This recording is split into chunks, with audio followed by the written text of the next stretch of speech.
Q&A episode 2.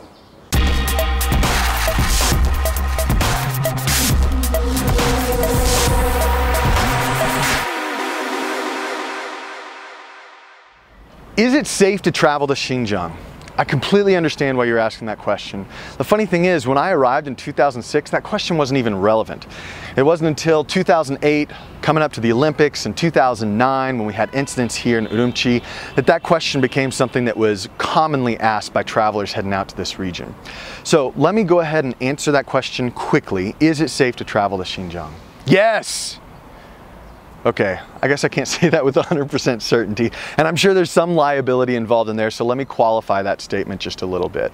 Over the past 10 years, I have not heard of a single incident where a traveler, whether directly or indirectly, has been involved and harmed in any of the ethnic conflict that has occurred here in Xinjiang. And that even includes the Han Chinese tourists. One of the questions I get a lot is, I look Han Chinese, is it safe for me to travel around the southern part of Xinjiang?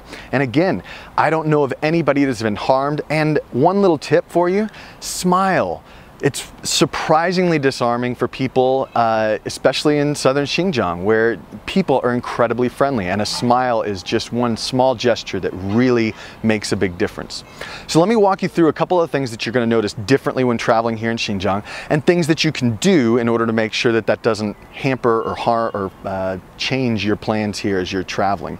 The first is this: you're going to notice more military and security personnel here all across the region, whether that's at transportation hubs, whether that's on the streets. You're going to see a lot of military, and really, for the most part, it's not going to affect you at all. The biggest thing you should remember, especially if you have a camera, is that don't take a picture of the security and military personnel. I don't know any other way to say it. If you want to get your camera confiscated, or if you want to get your memory card wiped, please, by all means, go ahead and take pictures of the security. But you're going to notice the moment that your camera even comes near to them, they're going to notice, and they're going to let you know that they're not happy about that.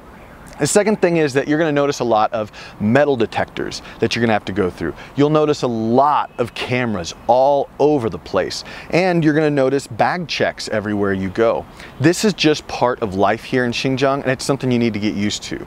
The next thing is security checkpoints. This is particularly around the southern part of Xinjiang. I remember going from Kashgar on a bus down to Hotan, and probably got stopped and had to leave the bus 6 to 7 times, where everybody had to exit, show their passports, and prove that they were there legally. All right, that's just common, and again, it's part of traveling around in the southern part of Xinjiang. So my advice to you is this: 1, always have your passport along with you, and then 2, this is key, have a copy of your passport kept in another place. All right, so if you have your bag, let's say under the bus, keep your passport on you and keep a copy of your passport in your bag. That way, if something happens, if you lose your passport, you have a copy of your passport and, excuse me, let me qualify that, passport and visa, a copy of your passport and valid visa in another place with you. Next is, you're going to notice a lot of longer lines in places like the airport, the train station, the bus station. All of those places are going to have longer lines. For instance, at the Urumqi International Airport, before you even get into the airport, you have to pass your bags through a scanner and a security check. All right, and that's not to mention the security that you're going to have to go through before you get to the gate. So expect that what you would normally think the time that you need, lengthen that by at least 50 to 100% more in order to give yourself enough time to get through the different transportation hubs that you're going to be going through. The next is just that you should expect unexpected delays and restrictions, okay?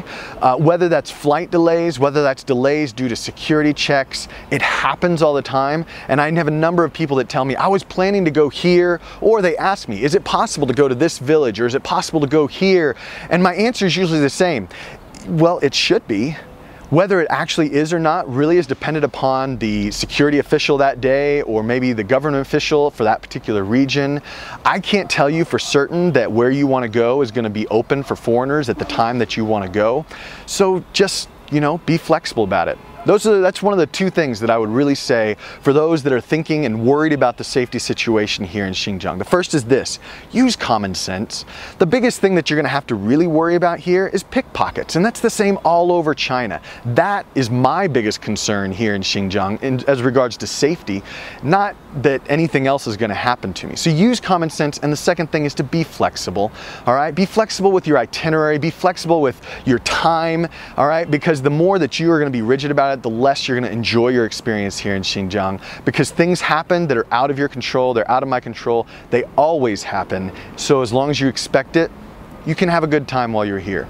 I'm Josh, this is Far West China. If you have any other questions about traveling in this western region of Xinjiang, look at the rest of the FAQ videos I have here, or if you don't find your answer there, email me at question@farwestchina.com. That's all. Peace.